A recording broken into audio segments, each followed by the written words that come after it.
Hello, नमस्कार मित्रों। आज एक बार पुनः आप लोग के बीच उपस्थित हूँ एक बहुत ही खास वीडियो को लेकर के। यह आपके आगामी परीक्षाओं को ध्यान में रख कर के बनाया है।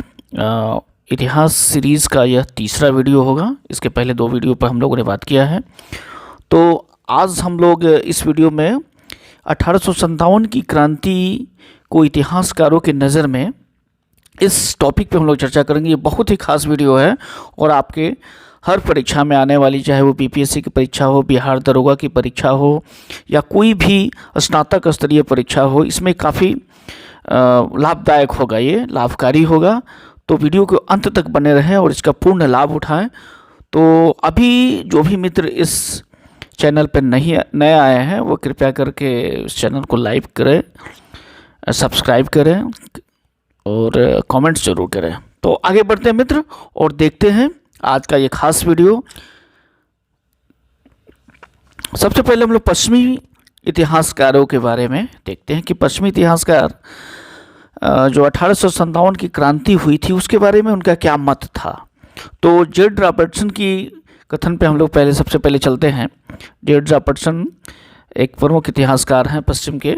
वो कहते हैं कि 1857 मात्र एक सिपाही विद्रोह था। तो ये प्रश्न इम्पॉर्टेंट है कि जेड रॉबर्टसन का क्या मत था 1857 की क्रांति के बारे में।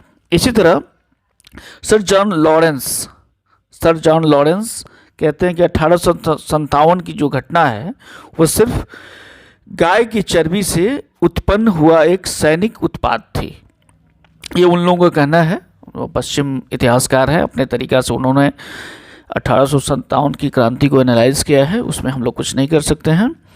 एडवर्ड टॉमसन और जीटी गैरेट ये लोग कहते हैं कि 1857 के विद्रोह को या तो हम लोग सिपाही विद्रोह कह सकते हैं या फिर अनाधिकृत राजाओं तथा जमींदारों का अनियोजित प्रयत्न अथवा सीमित किसान युद्ध कहा जा सकता है। मतलब इन लोगों ने भी भारत की स्वतंत्रता संग्राम के बारे में ऐसा कुछ नहीं कहा है।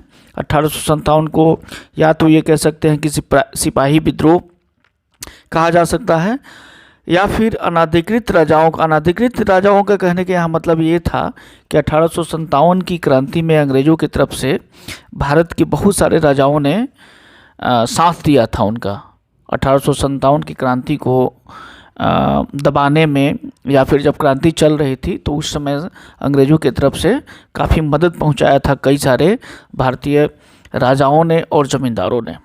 इसी तरह विलियम हार्वर्ड रसल कहते हैं कि 1857 का जो विद्रोह है वो स्वतंत्रता संग्राम नहीं बल्कि धार्मिक युद्ध था। जो 1857 की क्रांति का जो तात्कालिक कारण था, जो कि जो उस समय जो बुलेट था, वो बुलेट में ये कहा गया कि गाय की चर्बी तथा सूअर की चर्बी से बना हुआ है, जिससे कि हिंदुओं और मुसलमानों दोनों की धार्मिक आस्थाओं की काफ़ी ठेस पहुंची थी, जिसके कारण हिंदू और मुसलमान दोनों ही लोगों ने इस विद्रोह को करे अपना ऐतराज़ जताया था। तो इस पॉइंट ऑफ व्यू से विलियम रसल ये कहते हैं कि ये धार्मिक विद्रोह था, स्वतंत्रता संग्राम नहीं था। आगे बढ़ते हैं। जस्टिस मैकार्थी कहते हैं कि 1857 का विद्रोह केवल सैनिक विद्रोह नहीं था। ये इनका कुछ मत अलग तरह का है, अपितु यह भारतवासियों अंग्रेज़ों के विरुद्ध धार्मिक सैनिक शक्तियों के साथ राष्ट्रीय असीमता का इन्होंने प्रयोग किया है कि रक्षा करने के लिए लड़ा गया युद्ध था। जस्टिस मैकार्थी इस बारे में थोड़ी सी इनकी जो मत है काफ़ी क्लियर मत है कि वो न सिर्फ धार्मिक था न सिर्फ सैनिक था, बल्कि राष्ट्रीय असीमता को बचाने के लिए, उसकी रक्षा करने के लिए लड़ा गया युद्ध था। इसी तरह सर जॉन ऑस्ट्रम है, 1857 का विद्रोह मुसलमानों के षड्यंत्र का परिणाम था।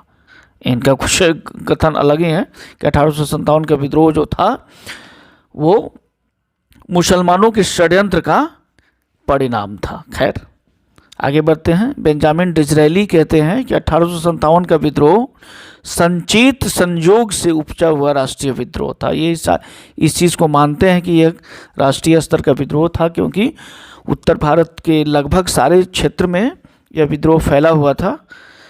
तो इस बात को इन्होंने माना है कि यह संचेत संजोग से उपजा हुआ एक राष्ट्रीय विद्रोह था। अब एक और जो उस समय के इतिहासकार थे, जॉन ब्रस नार्टन हैं, वो कहते हैं कि 1857 का विद्रोह सैनिक विद्रोह ना होकर नागरिक विद्रोह था, कि उसमें सिर्फ सैनिक ही भाग नहीं लिए थे, आम नागरिक भी भाग लिए थे, किसान भी भाग लिए थे, छोटे छोटे कई ज़मींदार भी उसमें भाग लिए थे। इसके अलावा अवध के नवाब, मुग़ल सल्तनत जो था, झांसी की रानी, कई सारे लोगों ने बिहार के कुंवर सिंह भी उसमें भाग लिए। तो कई सारे लोगों ने इसमें भाग लिया था, इसलिए हम यह नहीं कह सकते हैं कि सिर्फ यह सैनिक विद्रोह था या नागरिक विद्रोह भी था। आगे बढ़ते हैं मित्र। मिस्टर के कहते हैं कि एक सामंतवादी प्रक्रिया थी। 1857 की जो क्रांति है वो सिर्फ एक सामंतवादी प्रक्रिया थी। हालांकि बेंजामिन इसराइल कहते हैं कि यह एक राष्ट्रीय विद्रोह था। इन्होंने इस चीज़ को माना है कि यह राष्ट्रीय विद्रोह था। एल आर रीज कहते हैं कि यह ईसाइयों के विरुद्ध एक धर्म युद्ध था, कि उसमें चूँकि हिंदू और मुसलमान दोनों इस विद्रोह में शामिल थे और दोनों का टारगेट, उनको ऐसा लगता था कि ईसाइयों के विरुद्ध एक धर्म युद्ध था। टी.आर. होम्स कहते हैं कि यह सभ्यता और बर्बरता के बीच संघर्ष था। अब पता नहीं सभ्यता का प्रतीक किसको मानते हैं और बर्बरता का प्रतीक किसको मानते हैं, लेकिन उन्होंने ये कहा कि यह सभ्यता और बर्बरता का प्रतीक है। तो ये था मित्र पश्चिमी इतिहासकारों के नज़र में 1857 की क्रांति। और अब आगे बढ़ते हैं, भारतीय इतिहासकार क्या कहते हैं। भारतीय इतिहासकारों में सबसे पहले आर.सी. मजूमदार कहते हैं कि 1857 का विद्रोह में राष्ट्रीय भावना का अभाव था और यह सैनिक विद्रोह से बढ़कर कुछ और नहीं था। ये इनकी बात को हमें याद रखना होगा, ये कई सारी परीक्षाओं में ये पूछा जाता है। तो इस बात को हम लोग ध्यान में रखेंगे कि आर.सी. मजूमदार कह रहे हैं कि 1857 का विद्रोह राष्ट्रीय भावना का अभाव था, यह सैनिक विद्रोह से बढ़कर कुछ और नहीं था। मतलब इनको कहने का मतलब था कि यह सिर्फ एक सैनिक विद्रोह था।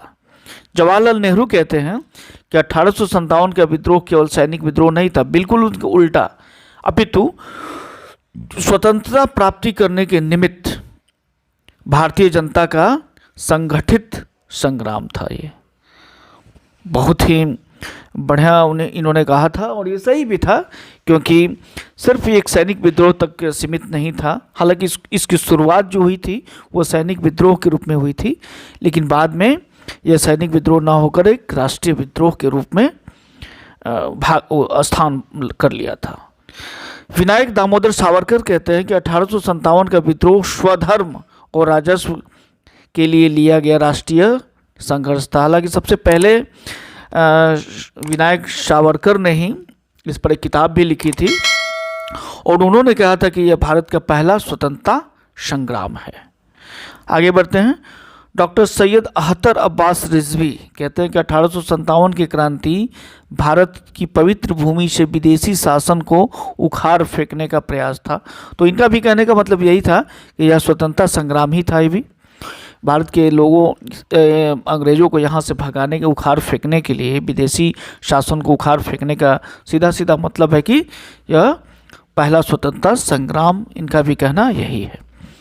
डॉक्टर ईश्वरी प्रसाद कहते हैं कि यह स्वतंत्रता संग्राम था। ये सीधे सीधे कहते हैं कि यह स्वतंत्रता संग्राम था।